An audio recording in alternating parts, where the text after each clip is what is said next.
into the hallway here, and even into the room we're standing in right now. We're surrounded by carved woodwork. I asked you to think about how much of this building might be original to 1732. So let's just try a quick show of hands. We'll do less than half, more than half. So how many of you think less than half of this woodwork is original to this building? Excellent. Okay. How many of you guessed more than half? Okay, very cool. You guys have some faith. And surprisingly, you're actually correct. When we stand in this building, 60 to 70% of the woodwork is original. That's incredible when we're talking about how long it's survived. And it's only possible because we work together to take care of this building.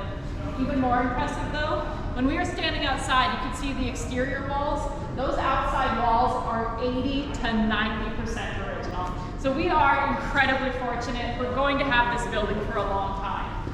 I can't say the same about the furniture though. Furniture just gets used so much more heavily. It doesn't stand the test of time in the same way. So you are looking at almost entirely reproduction on this level. Our one exception is the painting on the wall behind me. That is an original version of the Pennsylvania coat of arms. That painting has been in restoration for the last 4 years. It just came back to us a couple weeks ago. So I'm pretty excited to see it on the wall right now. While we're outside, I did also mention that we would be getting in this colonial era courtroom, one of the original branches of Pennsylvania's government.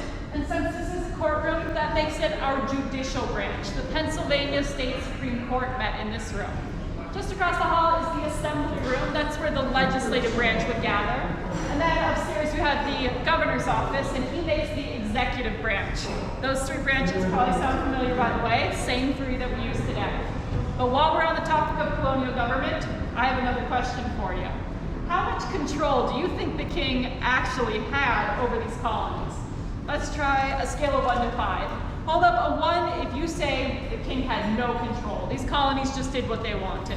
Hold up a 5 if you think every little thing went through the king. What do you think? What's your guess on that scale? Excellent. All right, that's perfect. You can put your hands down. I actually really enjoyed that. We had every single number on the scale right now. If we could stand in this room in 1775 and ask that same question, I think this is exactly the answer we would have seen. How you answer in 1775, that depends on who you are in your colony, what your perspective is on things. And we've got some turmoil as well. That answer might have changed over the course of the year. But if we could take a little trip to 1775 and have a conversation with King George III, how much control would he say he has over these colonies? Oh yeah, we'd see a 5 from that guy. Trying to answer that question today, we actually still have debate about the number. I mean, the very existence of this building shows us the colonies definitely had their autonomy.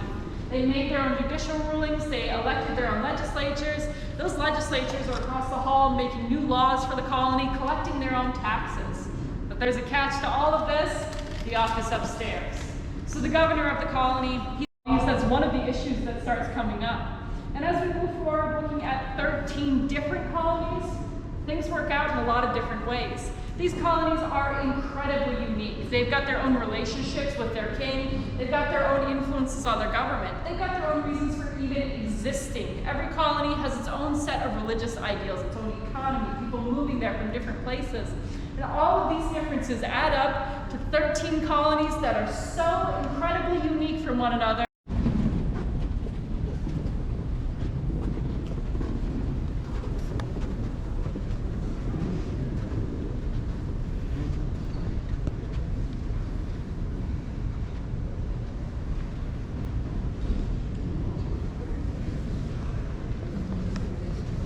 But first, this is the room you came here to see. So I'm going to stand to the side so you got a chance to take some pictures of this room without me in them. While you're doing that, I want to tell you one thing you definitely want a photo of is the chair right against the back wall. That chair is the only original piece of furniture in the room. You are looking at the chair that George Washington sat in while the United States Constitution was written. So please take a minute, enjoy your photography. The unity and the strength to finally win, to win the independence that they believe in. And as the smoke clears on the other side, independence is finally in sight. But what they do not see is the United States of